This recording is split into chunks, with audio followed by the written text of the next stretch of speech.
all for coming today. I would like to welcome you to the Seesaw teacher training. So again, it should look like this when you log in. It's called the K2 Seesaw Staff Development, and I'll post the code back up here again for you. So the code is at the bottom. It's AQAZBI.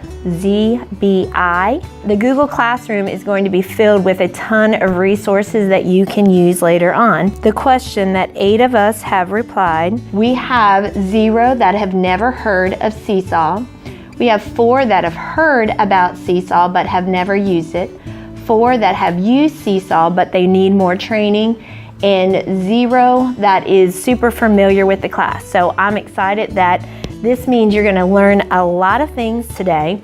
And what the goals are today is we're going to learn what Seesaw is, why we should use Seesaw, the basic components of Seesaw. We're actually going to be a student, so you'll experience it just like a student. And I'm going to have you upload photos, use voice recordings, and even look at the drawing app. We're also going to then create a classroom. And I know several of you have told me that you have already created a classroom. That is fine. I will then take you a step further and we're going to learn how to use it. And I'm gonna give you a ton of Seesaw ideas to use in your classroom. And then we're going to actually explore a Getting Started guide. And I'm going to talk to you about how to use Seesaw to connect with families and home. So let's jump right in. What is Seesaw? Seesaw is a student-driven digital portfolio. For years, we've been using portfolios and collecting paper information. Now we can use it digitally and students can help us create their own portfolio. It empowers students to create, reflect, share, and collaborate. And we know those are all the 21st century skills that we're looking for in students. It is also a safe spot. Nothing can be posted without teacher permission on this. You will receive every posting and you decide if it is a good thing to post or not. Seesaw also keeps family in the loop about their children's learning, and we'll get into that later on. You can send announcements and you can share private messages with students and families. The basics of Seesaw is that students just first make a post, the teacher sees the post, we have to approve or decline it, then families will be able to see it, then other classmates can see it, then classroom conversations start, family conversations start, and then the cycle continues and continues throughout the year. So the other great thing is I know I've had you bring iPads in your computer. Seesaw can work on any platform. It works on Apple, Android, Chromebooks, and any computer that has Chrome or Firefox as the web browser. We're going to jump right in and experience Seesaw as a student. At this point, I want everyone to use their iPads because that's how our students are going to be experiencing Seesaw. The first thing that you're going to see, well, if you click on it and you're not logged in, this is the first time you open it, you're going to see a page that looks like this. It says, I'm a teacher, I'm a student. But I know many of you have used it already. So if you've used it, you want to go to your gear icon. You then are going to click on your gear icon and you're going to log out. Did you find yours now? And then hit your gear. Perfect. Susan, did you get it? Mm-hmm. Perfect. Excellent. Now that we're there are 2 ways to sign in using Seesaw. One way is using a QR scanner, which we're going to use, and another way would be on the computer. So at everybody's table, I have already placed our classroom scanner. So all you have to do is hit log in as a student, hold your camera up, and it will automatically snap the picture for you and you'll be logged in.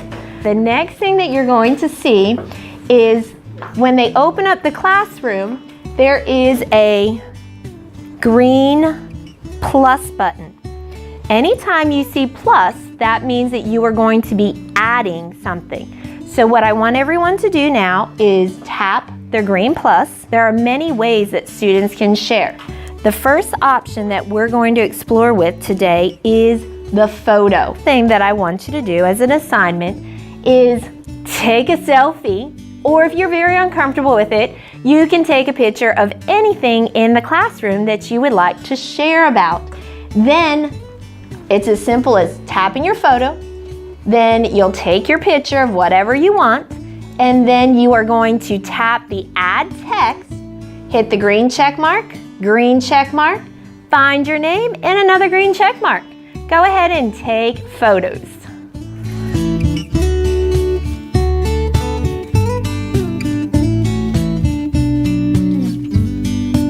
To look, and as a student now, you can now make comments on other people's posts. So think about how children could use this in their classroom, that if they posted some work, how would they write back to each other? So you simply just can click on the comment button under somebody's post and make a comment back to them. Yes. Okay. So click on your green plus button, choose a new tool that we have not used, and go ahead and post. We are going to stop. You did an awesome job posting, and we can take a look back at that again. I see that everybody has their laptops with them.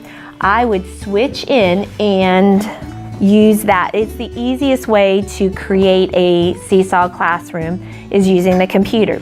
So the first thing that we're going to do as a teacher using a computer, you can just type in Seesaw and it will pull up. But we're going to go to app.seesaw.me.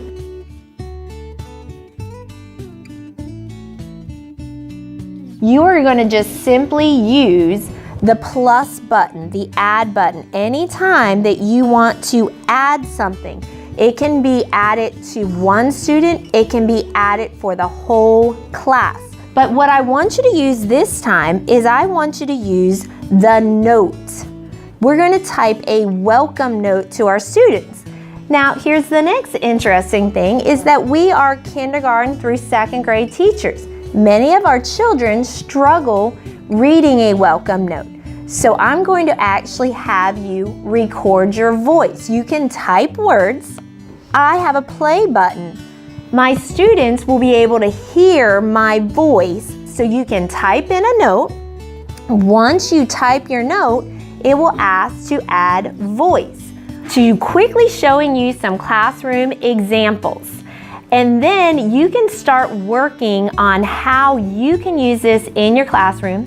You can make some recordings privately at that time. Now, the last thing that I want to talk about here is creating digital citizenship with our students. We need to explicitly explain to them what it means to post out in the digital world at a young age. So Seesaw does a great thing. They have created 2 posters explaining this in very simple primary language. You are already going to be receiving a copy of these in just a minute in lessons on how to explicitly explain being a digital citizen and what that means. Here's the app smashing. All of these apps, I'm sure you're familiar with many of them. Shadow Puppets, the Chatter Pix is my favorite, as I said. The picture collage, My Story, that I know I have my children in first grade use. You can use all of them with Seesaw. And again, there are videos that explain how to do this, or if you need further help, please contact me. I'll be glad to come out and help you. Each child will get a personalized letter with their name on it, their personalized QR code. It is not the class code. The only access that families will have is to their child's learning journal. They do not get the classroom learning journal because, again, for safety reasons. Seesaw has created a whole plan for you to get started using this with your students. So inside of here, there is a 15-day lesson plan to show you how to do step-by-step instructions getting your students started.